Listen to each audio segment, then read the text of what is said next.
Item Number: SCP-1220. Object Class: Safe. Special Containment Procedures. SCP-1220 is to be contained in 3 compact cassette cases clearly marked with their designation.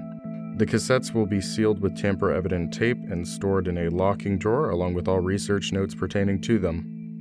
Due to the sensitive nature of SCP-1220, any recording of spoken SCP-1220 may not be digitized without permission from 3 personal ranking level 4 or higher. If it is to be digitized, the data is to be stored in a computer with no or disabled network capability to prevent unauthorized access to SCP-1220. Pending further review, no personnel are permitted to expose themselves or others to SCP-1220. Description: SCP-1220 is an unknown, possibly dead language. It does not appear to belong to any known family language. It is tonally similar to languages such as Mandarin, and shares a similar compounding structure for forming complex words. However, the number of phonemes used in SCP-1220 are far in excess of those used in any other language. Some phonemes recorded appear to be unique, such as phoneme Chirp A. Several of the phonemes are utterances of which human vocal apparatus was not meant to accommodate, yet the only known native speaker seems to have no difficulty reproducing them multiple times in rapid succession. The only known recording of SCP-1220 is a set of 3 cassette tapes, containing 2 hours and 34 minutes of recording. The recording is of a linguistic survey of an elderly woman. Interviewer begins by identifying the woman as Mrs. and states that she is one of the last native speakers of the language identified only as. The interviewer goes on to explain that Mrs. has offered to tell her story in her native language, and once more in English. His explanation complete, the interviewer sets a recorder down on the table, and Mrs.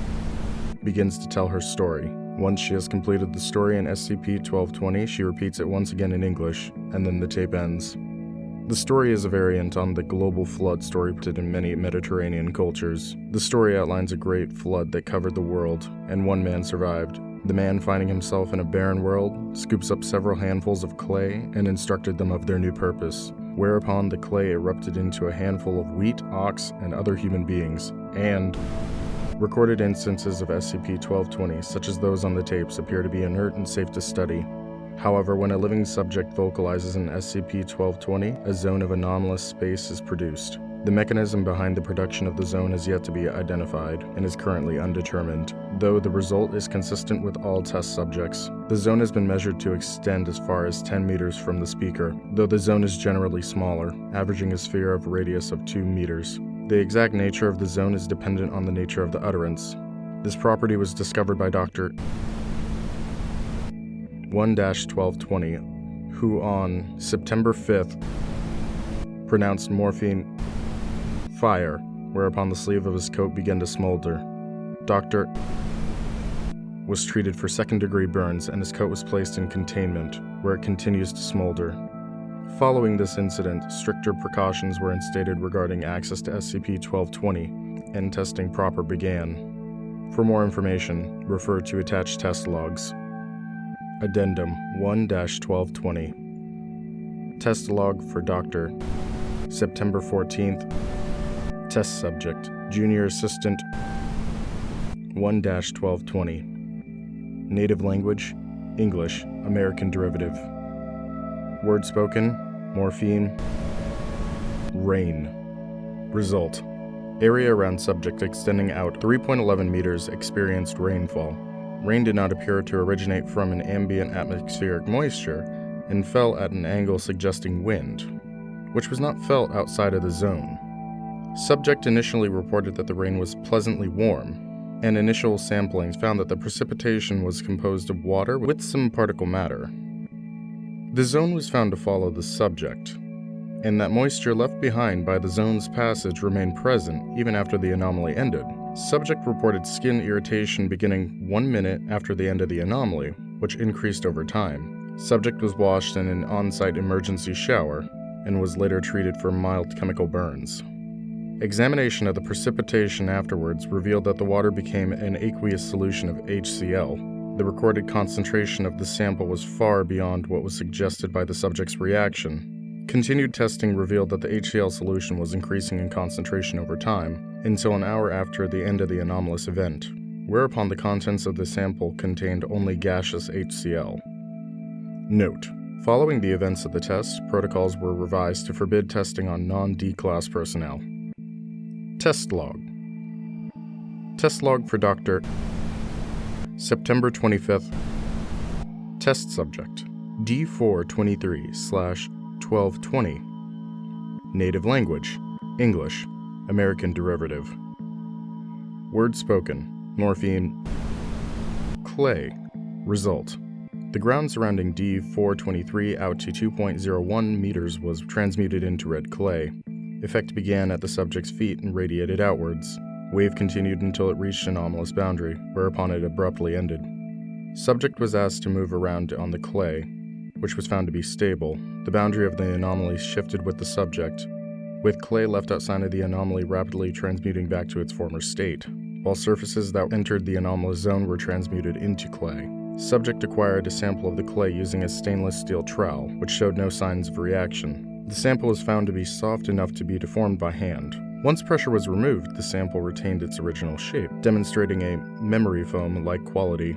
Subject reported that the clay felt abrasive, similar to large grit sandpaper, even through the work gloves that D423 had been issued. Sample was bagged and removed from anomalous zone. It remained clay upon removal, and is currently available for study.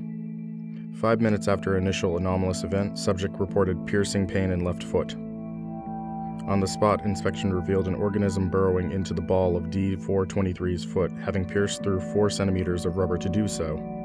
The organism, designated as SCP-1220-A, was removed via on-site medical personnel and placed into a sample bag, along with an additional sample of the clay. SCP-1220-A appears to be a form of terrestrial roundworm, measuring 6 centimeters. Possessing a hardened exoskeleton and an enlarged mouth containing tooth-like growths similar in shape and function to lamprey teeth. SCP-1220-A is alive at time of writing and is currently available for study.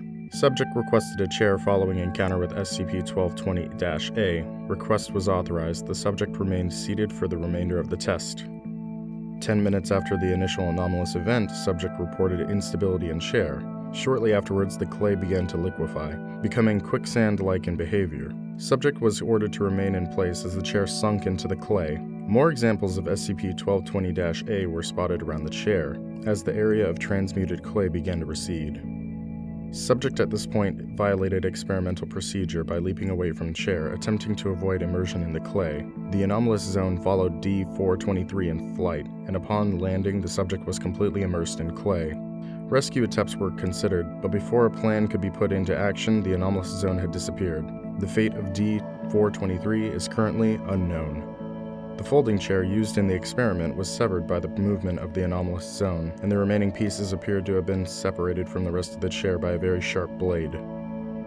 Test log for Dr. October 4th. Test subject D424-1220. Native language: Spanish, Mexican derivative. Word spoken: morpheme. Ness, or having the qualities of. Note: after the previous 2 tests, Dr. requested testing on non-nouns. Anomalous zone was not observed in this test. Subject reported a sensation of being watched, along with the occasional scent similar to burning tires and greasy feel that traveled along the subject's arm. Outside observers were unable to confirm any scent or oiliness before the anomalous event ended. Test log for Dr. October 5th. Test subject D424-1220. Native language: Spanish, Mexican derivative. Spoken word: morpheme. Compound by morpheme. Clay ness, having the quality of clay. Result: anomalous zone once again not observed during this test. Subject initially reported feeling physical weakness of sturdiness and immobility. 2 minutes and 26 seconds after the initial vocalization, subject reported a stiffness in limbs. 2 minutes later, subject's skin became clay-like, originating around the mouth and spreading downwards. Subject was unable to communicate with staff during the transmutation, which eventually encompassed the whole of D424's body. Samples collected after the fact showed that the transmutation was complete, and that all of D-424's mass was transformed into clay. Test log for Dr. November 28. D-425/1220. Native language, Mandarin. Words spoken. Morpheme. Covenant. Communication. Result.